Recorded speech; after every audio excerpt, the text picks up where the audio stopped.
Assalamualaikum warahmatullahi wabarakatuh. Perkenalkan, nama saya Putri Irawan dengan NIM 14022200007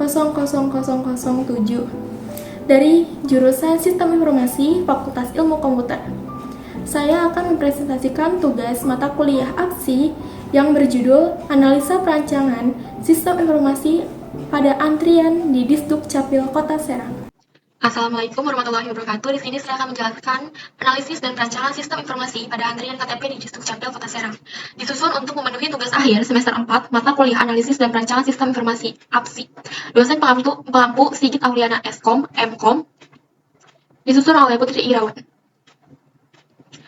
Daftar isi. Bab 1, pendahuluan. Berisi latar belakang masalah, identifikasi masalah, rumusan masalah, dan tujuan penelitian. Bab 2, metodologi penelitian, berisi tempat dan waktu penelitian, dan teknik pengumpulan data. Bab 3, analisis dan perancangan sistem informasi. Pertama, urutan prosedur sistem yang berjalan. Kedua, analisis disease. 3, rancangan input. Keempat, rancangan output. Kelima, rancangan proses. Keenam, rancangan database. Ketujuh, rancangan menu. Kedelapan, rancangan jaringan. 9, rancangan hardware. 10, rancangan software. 11, rancangan user interface. 12, rancangan control user. Bab 4, kesimpulan. Dan terakhir, daftar pustaka. Kita mulai dari bab 1, yaitu pendahuluan. 1, latar belakang masalah. Antrian sering dijumpai di fasilitas umum seperti tempat pengisian bahan bakar, supermarket, bank, fasilitas umum lainnya yang tidak terkecuali di instansi pemerintah sebagai sarana pelayanan publik. Salah satunya adalah dokumen kependudukan seperti KTP, KK, KIA, dan dokumen lainnya yang biasa dilayani oleh Disduk Capil. Untuk mengatasi permasalahan tersebut, saya sebagai penulis memiliki ide membuat penelitian dengan judul Analisis Perancangan Sistem Informasi pada Antrian KTP di Disduk Capil Kota Serang, sehingga dapat mengatasi masalah antrian layanan masyarakat dalam mengurus dokumen kependudukan dengan mengatur antrian layanan di aplikasi, di mana pengelolaan registrasi atau pengambilan antrian secara online dengan cara memilih jenis layanan. Kedua, identifikasi masalah.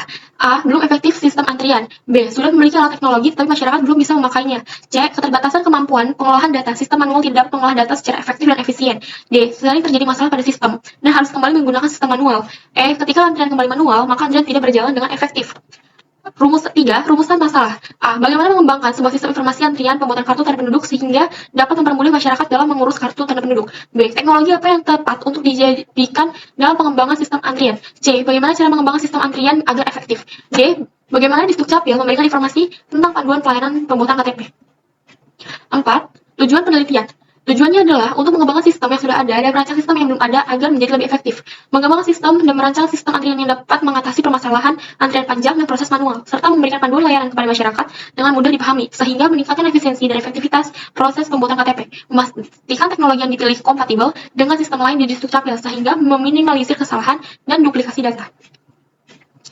Kita masuk ke bagian bab 2, metodologi penelitian. 1. Tempat dan waktu penelitian. Waktu pelaksanaan penelitian dilakukan selama 2 hari, yaitu pada tanggal 20 sampai 21 bulan Maret tahun 2024, dan tempat penelitian adalah Dinas Kependudukan dan Catatan Sipil Kota Serang. Kedua, teknik pengumpulan data. Observasi dan wawancara. A. Observasi. Ini adalah dokumentasi saat observasi di Disduk Capil Kota Serang. B. Wawancara. Ini adalah beberapa pertanyaan yang saya ajukan kepada narasumber.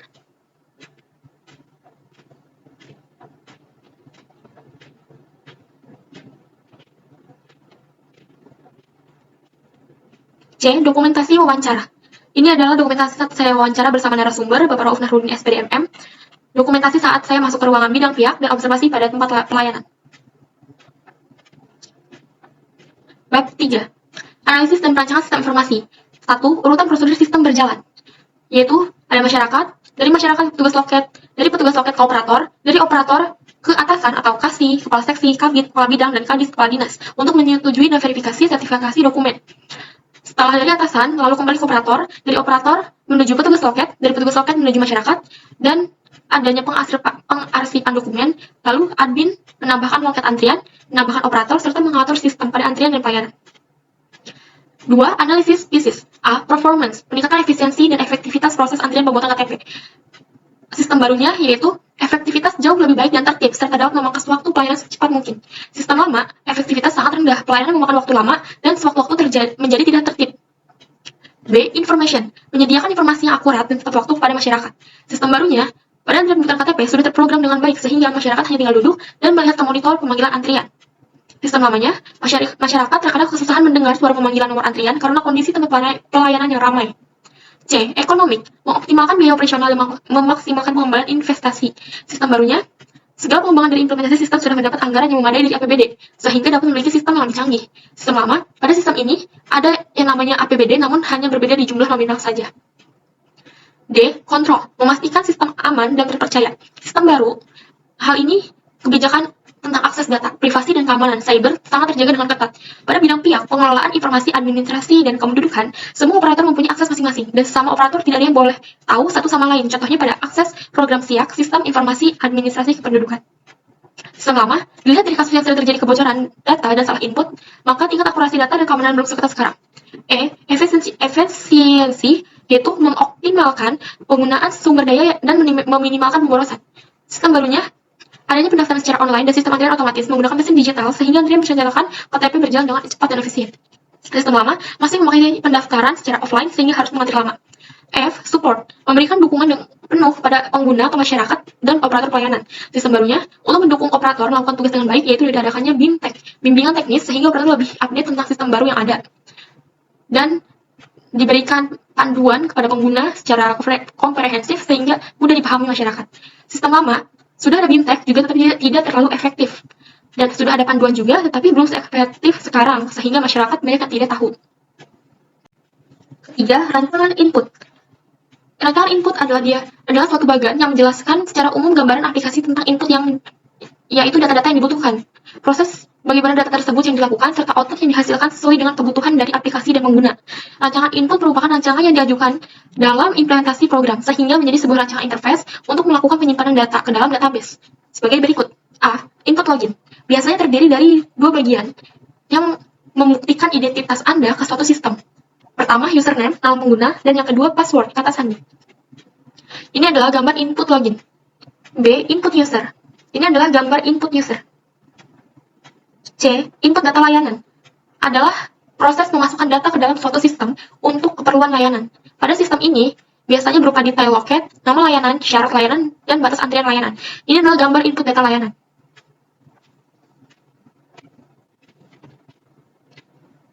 D. Input menu antrian. Digunakan untuk mengelola daftar antrian di masing-masing loket. Di mana pada menu ini user dapat mengupdate langsung kondisi antrian di masing-masing loket. Ini adalah gambar ke-1 input menu antrian, dan ini gambar kedua input menu antrian. E. From pemanggilan. Antrian digunakan oleh masing-masing loket untuk menginput dan memanggil antrian. Ini adalah gambar input pemanggilan antrian. F.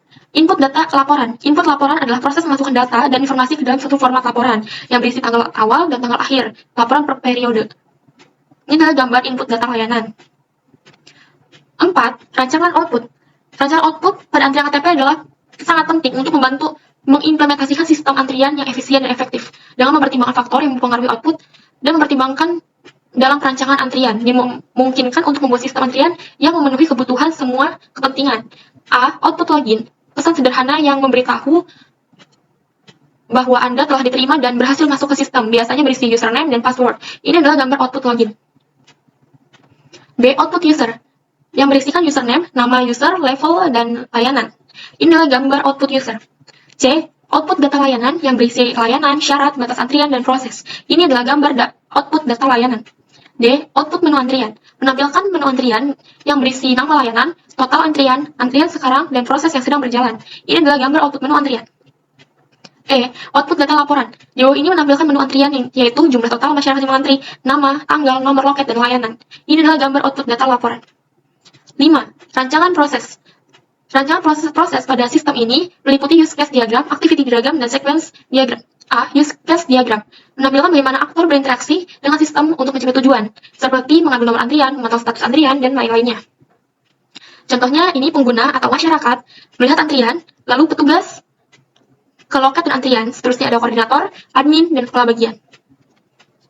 B. Activity diagram umum, untuk aktor yang mengakses kelola dan petugas. Kemudian, sistem ini menampilkan antarmuka atau interface kelola dan petugas. Selanjutnya, aktor memilih menu tambahan petugas, lalu sistem menampilkan form tambah petugas. Dan jika sudah diisi, aktor akan memilih menekan tombol simpan atau batal. Ini adalah gambaran activity diagram umum. Ada admin, koordinator, sistem, petugas, dan kepala bagian. C. Diagram konteks. Admin atau petugas merupakan orang yang mengendalikan data antrian, layanan, data admin, dan laporan. Sedangkan pengunjung hanya dapat mengakses atau melakukan proses permintaan layanan dan mendapatkan antrian dengan memasukkan data pengunjung dan layanan yang diinginkan. Ini adalah gambar diagram konteks. 6. Rancangan database. A. ERD, Entity Relation Diagram, merupakan relasi antara entitas dari aplikasi yang dibuat. Ini adalah gambaran ERD. Adanya hubungan antara entitas satu dengan lain, apabila sebuah entitas berrelasi satu kesatuan dengan entitas lain, dapat diartikan bahwa setiap data yang dimasukkan dengan entitas lain hanya boleh ada satu data yang bisa dimasukkan pada setiap entitas. Ini adalah beberapa struktur tabel basis data sebagai berikut. B. File antrian yang berisikan fungsi file pencatatan antrian, panjang recordnya 130 lecar, primary key, ID antrian, stranger key-nya IDL. C. File kontak. Ini ada fungsi file, panjang record, primary key, foreign key, dan media. Ini adalah gambar tabel kontak. D. Layanan yang berisi fungsi file record layanan, panjang recordnya 125 char, primary key, IDL, foreign key-nya tidak ada, medianya hard disk. Ini adalah gambar tabel layanan. E. File admin. Fungsi file login admin, panjang recordnya 79 char, primary key-nya ID admin, foreign key-nya tidak ada. Ini adalah gambar tabel admin. F. Relasi antar tabel. Relasi antar tabel adalah gambaran hubungan tabel memungkinkan untuk saling berhubungan satu sama lain. Ini adalah gambaran relasi tabel. 7. Rancangan menu atau dekomposisi fungsi. Dalam perancangan sistem antrian KTP, fungsi perancangan sistem dapat dikomposisi menjadi beberapa tahapan. Sistem antrian KTP adalah sistem yang dirancang untuk membantu masyarakat dalam mengurus atau pembuatan atau perpanjangan kartu tanda penduduk. Sistem ini biasanya diterapkan di kantor-kantor dinas kependudukan dan pencatatan sipil, di Dukcapil, atau di tempat lain yang menyediakan layanan pembuatan KTP. Berikut adalah dekomposisi fungsi rancangan sistem antrian KTP. Beginilah gambar dekomposisi fungsi pada antrian pembuatan KTP. 8. Rancangan jaringan atau arsitektur sistem.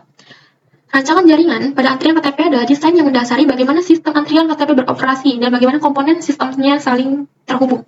Rancangan ini harus mempertimbangkan beberapa faktor penting. Yang pertama, jaringan. Yang kedua, server. Yang ketiga, klien. Yang keempat, mesin antrian. Yang kelima, printer. Keenam, perangkat lunak. Lalu mempertimbangkan keamanan. Sistem antrian KTP harus menggunakan protokol keamanan yang kuat untuk melindungi data pengguna. Sistem harus dilindungi dari serangan cyber seperti malware dan phishing. Dan terakhir, data pengguna harus dienkripsi untuk mencegah akses yang tidak sah. Rancangan jaringan atau arsitektur sistem antrian KTP harus dipilih dengan cermat berdasarkan kebutuhan dan kondisi yang ada. Penting untuk melakukan konsultasi dengan ahli IT sebelum merancang sistem antrian KTP. Ini adalah gambaran sistem yang dipakai dalam antrian KTP. 9. Rancangan hardware. Pemilihan hardware yang tepat sangat penting untuk memastikan kelancaran dan efisiensi sistem antrian KTP. Hardware dibutuhkan dalam perancangan sistem KTP tergantung pada skala dan kebutuhan sistem tersebut. Berikut ada beberapa hardware yang dibutuhkan. Perangkat, prosesor, memori hard disk, dan layar. Nama alat, komputer atau laptop. Yang pertama. Yang kedua, multitester. Yang ketiga, obeng. Yang keempat, node MCU. Yang kelima, sensor RFID. Yang keenam, solder. Serta RFID tag pada eKTP. 10. Rancangan software. Pemilihan software yang tepat sangat penting untuk memastikan kelancaran dan efisiensi sistem antrian. Penting untuk mempertimbangkan faktor-faktor seperti kompatibilitas, kemudahan pengguna, fitur yang ditawarkan, dan keamanan saat memilih software. Beberapa software yang dibutuhkan. A. Exam. B. Balsamiq Mockup 3. C. Adobe Dreamweaver CS4. Serta 1. Arduino IDE. 2. Proteus. 3. FreeSync. 4. Visual Studio Code. 5. Draw.io. 11. Rancangan user interface. A. Halaman pengunjung. Pada halaman pengunjung terdapat informasi yang terdiri dari antrian layanan dan daftar layanan, serta cetak atau bukti antrian pada yang berbentuk file PDF atau berbentuk JPG. Anda bisa lihat di sini bentuk interface pada halaman pengunjung dan bukti nomor antrian. B. Halaman admin. Sebelum masuk kepada halaman admin, pengguna diwajibkan untuk mengisi username dan password yang benar pada halaman login, seperti terlihat pada gambar tampilan halaman utama admin. Seperti ini, bisa dilihat gambarnya. Pada halaman admin, terdapat menu yang terdiri dari data petugas, untuk mengelola data pengguna aplikasi atau administrator. Ini adalah gambar data petugas. D. Data layanan untuk mengelola data jasa layanan pada Disduk Capil. Ini adalah gambaran data layanan. D. Data antrian. Halaman yang digunakan untuk mengelola dan melihat antrian rancangan dapat dilihat. Ini adalah gambar data antrian. F. Data laporan. Hal ini digunakan untuk admin melihat progres layanan per jenis, layanan per periode. Ini adalah gambar data laporan. 12. Rancangan kontrol user. A. Halaman pengunjung. Pada halaman pengunjung, proses dimulai dengan memasukkan identitas, nama, dan alamat. Dan pilihan layanan yang dilakukan oleh pengunjung akan mendapatkan nomor antrian sesuai dengan yang dipilih. Yang kedua, B. Halaman admin. Untuk masuk ke halaman administrator, admin harus memasukkan username dan password, lalu dapat mengolah ke user, layanan, antrian, dan laporan. C. Halaman petugas. Untuk masuk ke halaman petugas, seperti pada proses admin, petugas harus memasukkan username dan password. Petugas hanya dapat memanggil antrian sesuai dengan hak aksesnya dan sesuai dengan jenis layanan. D. Pengambilan antrian. Menguji pengambilan antrian, user dilakukan dengan memasukkan identitas, nama, dan alamat, lalu menentukan jenis layanan. Seperti ini bisa dilihat. Di sini ada skenario pengujian, test case, hasil yang diharapkan, hasil pengujian, dan kesimpulan. Bab 4. Kesimpulan. Berdasarkan hasil analisis saya dengan narasumber mengenai pengembangan sistem antrian Disduk Capil Kota Serang, dapat disimpulkan bahwa proses identifikasi dan analisis sistem sebelumnya merupakan langkah penting untuk mengidentifikasi kekurangan serta pengembangan yang perlu dilakukan. Tujuan dari pengembangan dan perancangan sistem antrian ini yaitu meningkatkan efisiensi layanan dan mengurangi waktu tunggu, memperbaiki validasi fakta integritas, dan pengecekan berkas untuk memastikan kelengkapan dokumen. Dengan melakukan pengembangan sistem antrian, dapat lebih tertib dan sesuai dengan kebutuhan pengguna, memberikan solusi yang lebih efektif, dan meningkatkan kualitas pelayanan. Sekian dari saya, kurang lebihnya mohon maaf. Terima kasih.